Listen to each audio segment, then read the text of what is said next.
Ndugu zangu, awali ya yote napenda kuihusia nafsi yangu pamoja na kuwahusia ndugu zangu katika kumcha Allah subhanahu wa ta'ala.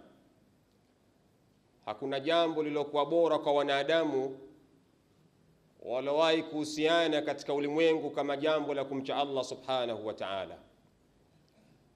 Lakini tutakuwa ni wanyimi wa fadhila na watomvu wa shukrani ikiwa tutaacha kumsalia bwana mtume Muhammadin sallallahu alayhi wa alihi wasallam, ambaye yeye ndiyo sababu ya mimi na wewe kuwepo katika neema kubwa hii ya Uislamu. Na lau kama mwanadamu ataulizwa ni ipi neema kubwa aliyokuwa nayo katika maisha yake, basi jawabu linatosha kuwa Uislamu ni katika moja neema kubwa alizokuwa nazo mwanadamu. Inawezekana mwanadamu akawa na pesa nyingi sana. Inawezekana mwanadamu akawa ni multi-billionaire katika ulimwengu kuliko wanadamu wengine wote. Inawezekana mwanadamu akawa ni mzuri wa umbo na sura. Inawezekana mwanadamu akawa na elimu kubwa sana katika ulimwengu. Lakini mwanadamu huyu ikiwa hajawa Muislamu, basi mwanadamu huyu atakuwa amepoteza thamani kubwa sana katika maisha yake. Kwa hiyo Uislamu ni katika miongoni mwa neema kubwa sana ambazo inatakiwa Muislamu atembee kifua mbele kwa yeye kuwa Muislamu, kwa sababu mtu kuwa Uislamu ndio ukamilifu wa utu wake aliyokuwa nao. Ndugu zangu, Mwenyezi Mungu mtukufu subhanahu wa ta'ala katika suratul Hujurat anasema, ya ayyuhalladhina amanu in ja'akum fasiqun binaba'in fatabayyanu. Mwenyezi Mungu mtukufu subhanahu wa ta'ala ndani ya Qur'ani anasema, enyi mlioamini, akikujieni mtu yoyote fasiki na jambo, fatabayyanu, kwanza lipambanueni jambo hilo. Wasomi wanaosoma Qur'ani katika nchi ya Madina, neno fatabayyanu wamepokea katika qiraa kinachosema fatathabbatu.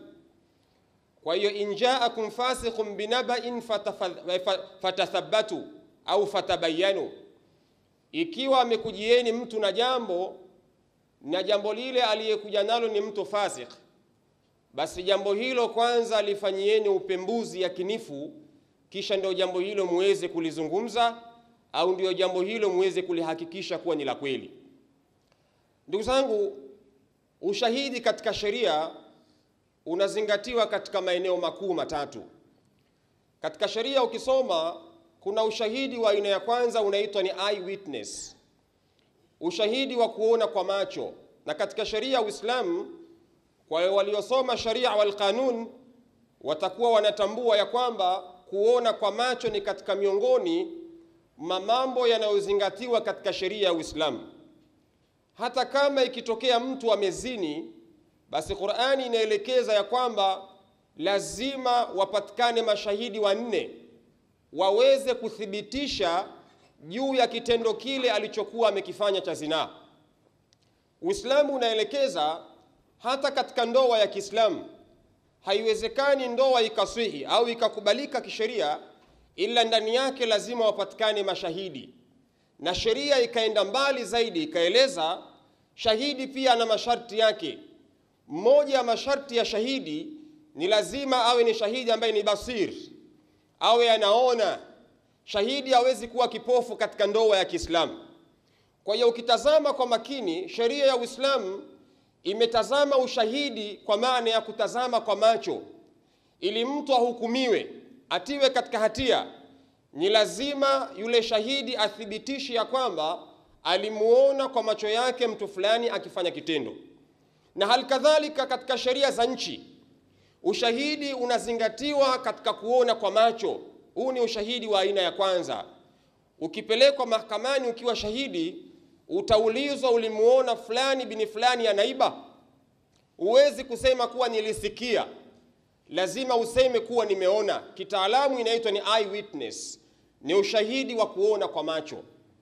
Ushahidi wa aina ya pili unaitwa ni expert witness, ni ushahidi wa kitaalamu. Mathalan, imetokea mtu amekufa ghafla ndani kwake, mwili ule utachukuliwa, utakwenda kufanyiwa kitu kinaitwa postmortem. Itaandaliwa ripoti maalumu ya kitaalamu itakayokuwa inatoa maelezo na uthibitisho juu ya kifo chake. Maelezo yale yanaweza kutumika kama ushahidi mahakamani. Inaweza ikatokea mtu amekufa ndani, ndugu zake wakawa hawaamini kama kifo hiki kimetokana na hali ya kawaida. Pengine wanaamini ndugu yao ameuawa au amenyongwa. Kwa hiyo lazima kuwepo na medical report maalum, ambayo hiyo inaitwa ni postmortem. Itaandaliwa kwa ajili ya kuweza kutoa maelezo kifo cha yule mtu kilitokana na nini. Na hapa ndipo wanapotumika wale wataalamu wanaitwa watu wa pathology au pathologisti, ambao wao kazi yao ni kuweza kuchambua mwili wa mwanadamu. Hata kama ilikuwa sababu ni mshipa mmoja katika moyo umefeli, hawa watu kazi yao ni kuweza kutoa maelezo ya kitaalamu kuthibitisha kwamba huyu mtu alikufa kwa sababu ya mshipa mmoja katika moyo ulifeli. Ushahidi huu ukipelekwa mahakamani unazingatiwa, unaitwa ni expert witness, ni ushahidi wa kitaalamu.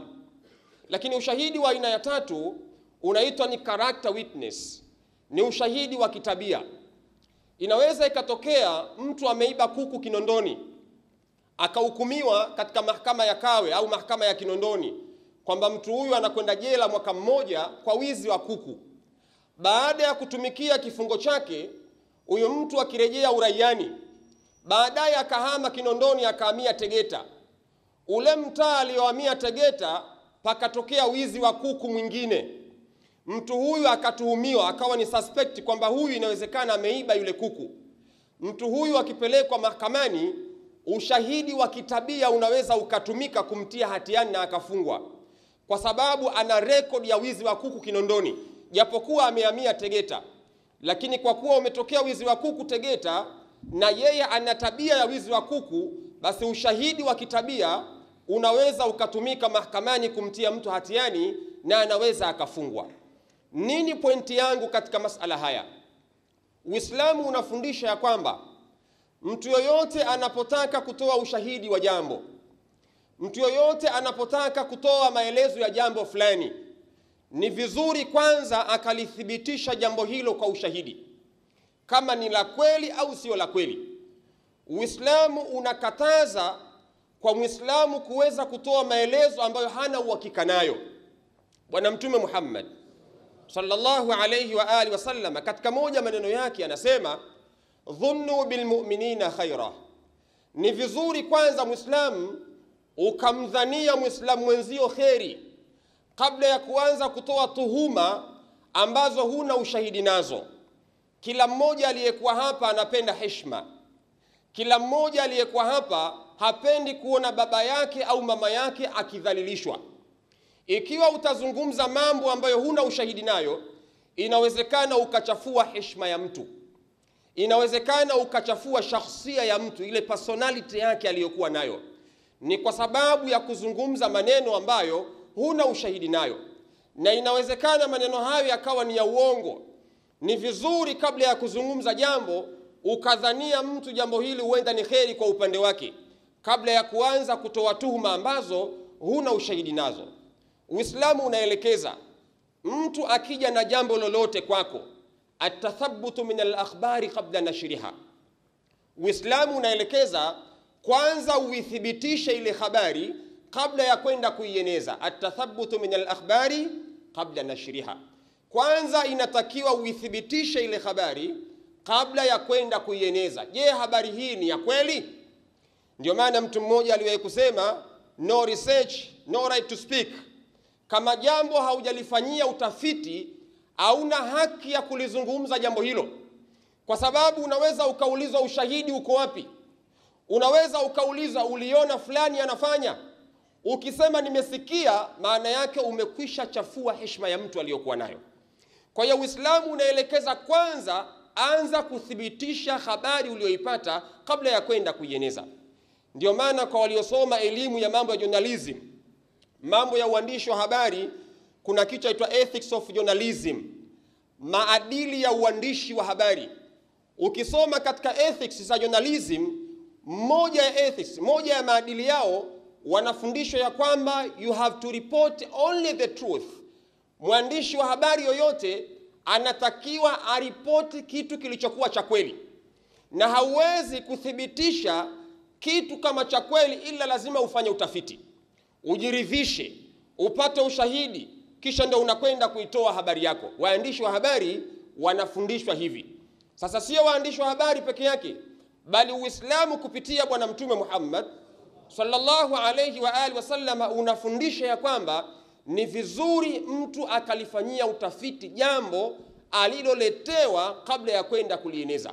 Lakini jambo la pili Uislamu unafundisha, faltamis akhaka musliman udhra, mpe dharura ndugu yako Muislamu. Inawezekana kweli ndugu yako Muislamu amefanya, lakini jambo lake la aibu ukilipata, basi mpe dharura ndugu yako kabla ya kwenda kulieneza lile jambo. Pengine umesikia labda kafumaniwa, pengine umesikia labda kaiba kitu fulani, pengine labda ni msengenyaji, basi mpe dharura kwamba huenda huyu alifanya hivi, pengine kuna mazingira fulani yalimpata. Mpe dharura ndugu yako Muislamu. Na katika moja ya hadithi za Mtume Muhammad sallallahu alayhi wa alihi wasallam, Mtume anasema a'dhar akhaka ila 70 marra, mpe dharura ndugu yako Muislamu hata ikibidi mara 70, mpe dharura. Inawezekana umesikia jambo fulani na ndugu yako, mpe dharura kwamba huenda kafanya hii kwa dharura fulani, mpe dharura. Lakini usiwe mstari wa mbele wewe ndugu yangu Muislamu, ukasikia jambo la Muislamu mwenzio, ndugu yako Muislamu, kisha wewe ukalichukua jambo lile ukaenda kulieneza. Uislamu unakataza jambo hilo. Pia sharia ya Uislamu imeelekeza la tahkum ala nawaya, usihukumu jambo kwa kudhania kwa nia fulani kwamba inawezekana huyu kafanya, inawezekana huyu kafanya hivi. La tahkum ala nawaya, usihukumu jambo ambalo lipo katika nafsi ya mtu ambalo una uhakika nalo. Huwezi jua katika nafsi yake anawaza nini, anafikiria nini. Kila mmoja anajijua mwenyewe katika nafsi yake. Hakuna mtu ambaye anajua yaliyokuwa ya ndani ya mwanadamu mwenzie isipokuwa Allah subhanahu wa ta'ala. Kwa hiyo la tahkum ala nawaya, usihukumu jambo kwa kudhania kwa nia kwamba huyu inawezekana kafanya. La, usimhukumu hivyo ndugu yako Muislamu, kwa sababu utakuwa umehukumu jambo ambalo huna uhakika nalo. Bwana Mtume Muhammad sallallahu alayhi wa alihi wasallama katika khutba yake ya mwisho hijjatul wadaa katika viwanja vya Mina aliwaambia Waislamu, inna dima'akum, hakika damu zenu nyinyi Waislamu kwa Waislamu, wa amwalakum, na mali zenu nyinyi Waislamu kwa Waislamu, wa a'radakum, na heshima zenu nyinyi kwa nyinyi Waislamu, haramun alaykum, haramun alaykum. Ni haramu kwa Muislamu kuchafua heshima ya Muislamu mwenzie. Ni haramu kwa Muislamu kuchafua brandi ya Muislamu mwenzie. Ni haramu kwa Muislamu kuchafua shakhsia ya Muislamu mwenzie. Haya maneno aliyasema Bwana Mtume Muhammad sallallahu alayhi wa alihi wasallam. Mwishoni mwa maneno yake akasema, kwa hakika nimefikisha ujumbe wangu. Nini Mtume alichokuwa anadhamiria? Ni kwamba kila Muislamu awe ni balozi wa kuchunga heshima ya Muislamu mwenzie. Brandi kwa kanuni inajengwa kwa muda mrefu sana. Ukisoma kwenye mambo ya business administration, kuna kitu kinaitwa business life cycle au company life cycle. Maana yake mtu anapoanzisha biashara yoyote, kuna kuwa na mchakato maalum lazima upitie. Moja ni growth stage, lazima apitie hatua ya ukuaji. Kwanza ni introduction, hatua ya awali. Bidhaa yake akiwa anataka kuipeleka sokoni, anaanza introduction, kuitambulisha. Jambo la pili, anafanya growth stage, inakuwa kwenye hatua za ukuaji. Na anapofanya introduction, anafanya brand awareness. Maana yake anakwenda kwenye television, kwenye maradio, mabango anaweka barabarani. Bango moja barabarani kwa mwaka kubwa, bango moja ni milioni 5. Huyu mtu anaitangaza bidhaa yake, anatangaza product yake iende sokoni, watu waifahamu kwenye introduction. Hatua ya pili ni growth stage. Hatua ya tatu ni maturity stage. Biashara yoyote inakwenda nafika hatua ina machua. Hatua ya 4 ni life in decline. Biashara yoyote ikienda juu, mwishoni lazima ije kudondoka. Sasa kwenye brand awareness, unaposikia makampuni mbalimbali yanatengeneza brand, yanatumia pesa nyingi sana kuwekeza katika brand awareness. Ukisikia kampuni fulani ya kinywaji fulani yanatumia pesa nyingi sana kuwekeza katika matangazo, television, kwenye mabango, kwenye radio, kwenye social media, popote pale magari yanapita mtaani. Lengo biashara yake au bidhaa yake watu waweze kuijua. Thamani ya pesa anayotumia ni nyingi sana, na muda anaowekeza ni mwingi sana, na nguvu anayotumia ni nyingi sana. Ikitokea wewe ukaenda kusimama kwenye media ukaanza kusema kinywaji fulani kina sumu, brandi ambayo mwenzio kaitengenezwa kwa pesa nyingi kwa muda mrefu, wewe unakwenda kuiharibu kwa dakika moja. Ni sawasawa na heshima ya Muislamu mwenzio, ameitengenezwa kwa muda mrefu, kwa gharama kubwa, kwa nguvu kubwa, kisha Muislamu unakwenda unasimama fulani kafanya jambo kadha, hali ya kuwa jambo hilo una ushahidi nalo. Leo ukichukuliwa ukipelekwa mahakamani ukiulizwa, hebu tuambie ulimuona fulani anafanya? Ikiwa utashindwa kuthibitisha, maana yake ushahidi wako unakuwa hauna maana, hali ya kuwa umekwisha kuharibu brandi ya mtu. Niwapeni mfano uliokuwa mzuri sana. Tanzania paliwahi kutokea mtu mmoja anamiliki media hizi. Aliwahi kuitisha press conference na waandishi wa habari, kisha akaanza kuwataja mafisadi papa. Katika moja mafisadi akatajwa mtu mmoja. Yule bwana akaenda mahakamani kufungua kesi, akasema jamani, mimi nimetajwa kama fisadi, naomba aliyenitaja aje kuthibitisha mahakamani. Ile kesi ikaunguruma Kisutu. Mwisho wa siku yule aliyefanya press na waandishi wa habari akashindwa kuthibitisha kama yule bwana ni fisadi, kakosa ushahidi. Lakini aliropoka na akachafua heshima ya mtu, akaonekana yule mtu ni fisadi, na vyombo vya habari vikaripoti fulani fisadi. Lakini alipopelekwa mahakamani akashindwa kuthibitisha kwamba huyu ni fisadi. Kilichotokea, yule bwana akaamrishwa na mahakama alipe bilioni 6 kumlipa kama yule ni fidia. Amlipe fidia bilioni 6 kwa kuchafua jina lake. Lakini kwa jeuri yule aliyechafuliwa akasema nataka nipe shilingi 1 tu. Alipoulizwa na waandishi wa habari, kwa nini umekataa bilioni 6 unataka shilingi 1? Akasema lengo langu nilikuwa nataka nitoe funzo kwa watu wote, kwamba isitokee mtu akachafua heshima ya mtu, akachafua jina la mtu. Ni jambo baya sana. Inawezekana ukapelekwa mahakamani kisha ukaamrishwa ulipe pesa nyingi na ukashindwa kulipa. Yule bwana akashinda kesi na akaamrishwa aende kwenye vyombo vya habari akamsafishe kwamba yule bwana sio fisadi, na kweli akasimama akasema yule bwana sio fisadi, kesi akashinda yule bwana. Inatufundisha ya kwamba unaweza ukazungumza jambo ukapelekwa sehemu ukatakiwa utoe ushahidi kisha ukashindwa kutoa ushahidi na hali ya kuwa umechafua jina la mtu. Kwa ndugu zangu Waislamu, Allah subhanahu wa ta'ala aliposema in ja'akum fasiqun binaba'i fatabayanu, akikujieni mtu na jambo kwanza lichujeni jambo hilo lina ukweli, na kama halina ukweli liacheni, na kama lina ukweli, ikiwa ni ndugu yenu Muislamu mpeni dharura, kwa kuwa ni ndugu yenu Muislamu na Mtume ameamrisha hivyo. Mpeni stara ndugu yenu Muislamu, na hakuna hata mmoja aliyekuwa hapa ambaye hana aibu. Kila mmoja anatembea hapa na aibu zake.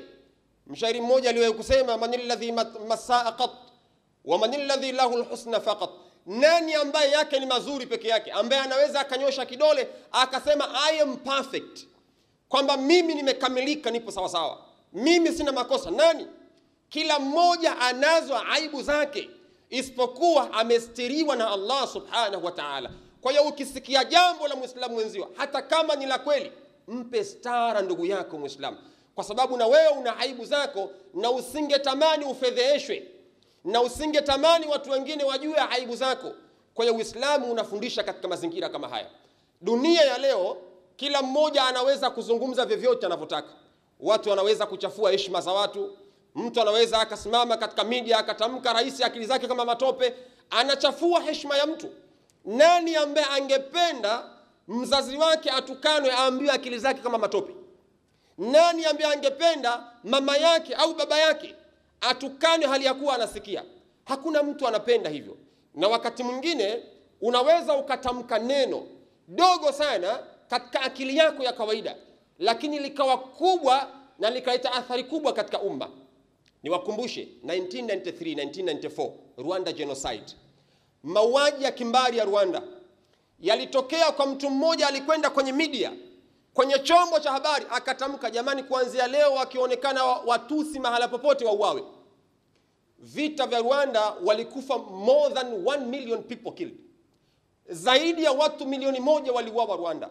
Lakini kwa kauli ya mtu mmoja tu aliyesimama kwenye media kisha akasema mkiwaona Watusi mahala popote wauawe, wakafa watu milioni 1 na ziada, lakini kwa kauli ya mtu mmoja tu. Kwa hiyo neno unaweza ukalitoa, lakini madhara yake yakawa ni makubwa. Ukachafua heshima ya mtu, ukafanya watu wauawe, ndugu wakaparaganyika, ndoa watu wakatengana kwa sababu ya neno lako tu. Na leo niwaambie, kuna watu wapo Segerea, mkienda Segerea kutembea mtawakuta watu wanajuta kwa maneno yao waliokuwa wametamka. Kuna watu wamefungwa wako jela kwa sababu ya maneno tu walioyatamka hayakuwa mazuri. Ndio maana mtu mmoja alikasema al-ashya'u allati la ta'udu idha kharajat al-ula al-kalima. Katika vitu ambavyo ukivitoa huwa havirudi, cha kwanza ni neno. Neno ukilitoa ni dogo, lakini impact yake, madhara yake yanaweza yakawa makubwa katika jamii. Wallahu tabaraka wa ta'ala yaqul a'udhu billahi minash shaitani rrajim bismillahir rahmanir rahim wal 'asr innal insana lafi khusr illa alladhina amanu wa 'amilus salihat wa tawasaw bil haqqi wa tawasaw bis sabr. barakallahu li wa lakum bil qur'anil 'azim wa nafa'ani wa iyyakum bil ayati wadh dhikril hakim. aqulu qawli hadha والصلاة والسلام على رسول الله وعلى آله وصحبه ومن والاه أما بعد. فيا عباد الله أوصيكم وإياي بتقوى الله تعالى وطاعته فقد فاز المتقون. Ndugu zangu, khutba yetu ya leo tunakumbushana in ja'akum fasiqun binaba'i fatabayyanu au fatathabbatu. Akikujieni mtu na jambo, kwanza lithibitisheni jambo hilo. Inawezekana ukalichukua ukaenda kulieneza ikawa sio la kweli na ukatakiwa ushahidi ukawa hauna, ni dhambi. Unapata madhambi kwa kuongea kitu ambacho huna ushahidi nacho. Unapata madhambi kwa kuongea kitu ambacho umemdhalilisha mtu na umevunja heshima ya mtu. Nimalizia khutba yangu kwa kisa cha bwana Mtume Muhammad sallallahu alayhi wa alihi wasallam. Aliwahi kuchafuliwa mke wake mama Aisha, hadithul ifki maarufu sana, watu wengi wanaifahamu. Mama Aisha alisingiziwa amezini, alizini na sahaba mmoja akiitwa Safwan.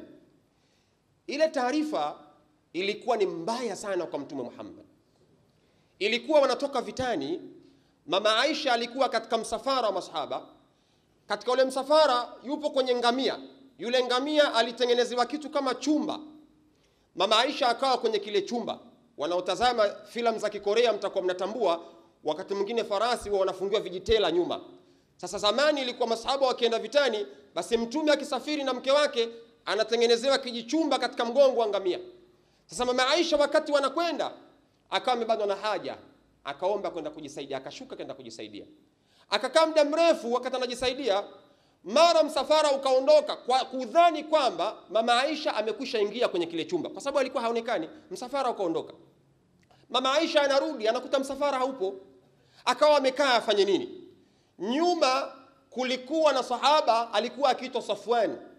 Yule aliwekwa, kazi yake ilikuwa pengine kuna kitu kimeanguka, kuna nini, mtu majeruhi anapita anampitia, au kile kitu anaokota na kuna anakaa nyuma ya msafara. Ndivyo alivyokuwa anawapanga mtume. Sasa akamkuta mama Aisha yuko pale, imekuwaje? Msafara umeniacha. Basi Safwani akamchukua, akampandisha kwenye farasi wake, akamwambia twende. Safwani wakati anampandisha mama Aisha, akatokea mtu mmoja alikuwa akiitwa Mistah ibn Athatha. Akaliona lile tukio, mama Aisha anapandishwa kwenye farasi na Safwani. Alipoliona yule Mistah ibn Athatha akatoka mbio, akaenda kwa mtu mmoja alikuwa akiitwa Ubay ibn Salul, raisul munafiqin. Akampelekea taarifa, akamwambia nimemuona Safwan anazini na mke wa Mtume Muhammad. Hali ya kuwa sio kweli, jambo ambalo hakuliona kwa macho, bali amemuona anampandisha kwenye farasi. Wallahi, walipokuwa wanarudi, watu wakawaona Safwan pamoja na mama Aisha wanarudi, watu ile taarifa wakaamini, itakuwa kweli Safwan amezini na mke wa Mtume Muhammad. Taarifa zikaanza kuenea. Washirikina au watu wasiopenda mazuri siku zote huwa wanapenda kusikia taarifa mbaya kutoka kwako. Sasa na wanafiki walikuwa wanataka kusikia habari mbaya za mtume, wakaipata habari mbaya ya kumchafua bwana Mtume Muhammad. Hata wewe ukiwa unaishi maisha yako inawezekana ukawa mwema, lakini kuna watu wanatafuta weakness yako moja tu, waichukue waisambaze, wakuchafulia ile heshima yako. Mtu mmoja aliwahi kusema, no matter how good you are, people are going to be against you. People are going to hate you. Haijalishi kuwa utakuwa mwema kiasi gani. haijalishi utakuwa unatenda mazuri kiasi gani. Lakini binadamu, people are very negative. Wanadamu wako ambao kazi yao wao wako negative, wanatafuta weakness moja waichukue wakakuchafue. Sasa walipopata habari ile, wakaanza kusambaza mama Aisha amezini na sahaba wa Mtume Muhammad. Habari ile ilimuumiza sana bwana Mtume Muhammad. Na wakati ule tukio hili latokea, wahi ulikuwa umeshuka, wahi ulikuwa umekata kushuka kwa Mtume Muhammad. Kwa hiyo Mtume ilikuwa hana taarifa sahihi kama ni kweli mama Aisha amezini au hakuzini. Mtume alikosa raha mpaka kula alikuwa anashindwa. Abu Bakari akawa anamfuata binti yake Aisha, anamuuliza, wewe umezini kweli? Anamwambia, baba yangu sijazini mimi. Anambia, hapana. Ilifika hadi Mtume alikuwa amekuwa mwekundu kila siku kama anaumwa. Na tutambua katika wakeze Mtume alikuwa akiwapenda sana, mama Aisha alikuwa akimpenda sana. Ukimtoa mama Khadija alikuwa akimpenda sana. Basi wallahi jambo hili mpatabu sana bwana Mtume Muhammad. Mwisho Mwenyezi Mungu akaamua kuja kuiamua ile kesi aliposema, innal ladhina ja'u bil ifki usbatun minkum wa usbatun minkum la tahsabuhu sharran lakum bal huwa khairul lakum. Mwenyezi Mungu akasema, hakika wanaozua uongo katika jambo hilo ni kundi katika miongoni mwenu, lakini msihesabu kuwa ni shari, bali hesabuni jambo hilo kuwa ni kheri kwa upande wenu. Mtume ilipokuja aya hii, ndio akaja akajua kwamba la, kumbe kuna watu miongoni mwetu wamezusha hadithi za uongo kusingizia jambo hili, lengo kumchafua mke wa Mtume Muhammad na lengo kumfedhesha bwana Mtume Muhammad. Lakini jambo lile halikuwa la kweli. Yule sahaba akashukuliwa, akahukumiwa hadi ya kupigwa viboko 100. Akachapwa viboko 100 kwa kosa la kuzungumza maneno ambayo hana ushahidi nayo. Lakini jambo hili la kuvunjiana heshima pia lilimuumiza bwana Mtume Muhammad sallallahu alayhi wa alihi wasallam. Tuchunge ndimi zetu, tuheshimiane. Heshima inatengenezwa kwa muda mrefu, lakini yawezekana ikavunjika kwa sekunde moja tu. Tuchunge uhuru wa kuzungumza kwenye social media. Kwa kuwa una simu yako una rekodi, yawezekana neno lako dogo likachafua amani ya nchi, likamchafua kiongozi wa nchi. Kwani unaonaje wewe ukawa unamheshimu mtu kwa ridhaa yako? Kwani mpaka ushurutishwe na mtu? Kuna haja gani ya kwenda kumtukana kiongozi wa nchi, akili zake matope kafanya? Kuna haja gani? Unachafua heshima ya mtu, brand ya mtu, taasisi ya watu unachafua kwa maneno yako ya uongo. Tumuombe Allah subhanahu wa ta'ala tujalie min alladhina yastami'una alqawla fattabi'una ahsana. Inna Allaha wa malaikatahu yusalluna 'ala an-nabi ya ayyuhalladhina amanu sallu 'alayhi wa sallimu taslima. اللهم صل وسلم على سيدنا محمد أمير المؤمنين سيدنا أبو بكر الصديق وأمير المؤمنين سيدنا عمر بن الخطاب وأمير المؤمنين سيدنا عثمان بن عفان وأمير المؤمنين سيدنا علي بن أبي طالب. اللهم اغفر للمؤمنين والمؤمنات والمسلمين والمسلمات الأحياء منهم والأموات. اللهم لا تدع لنا ذنبا إلا غفرته ولا هما إلا فرجته ولا سقما إلا شفيته ولا عيبا إلا سترته. ربنا آتنا في الدنيا حسنة وفي الآخرة حسنة وقنا عذاب النار. عباد الله وأقيموا الصلاة.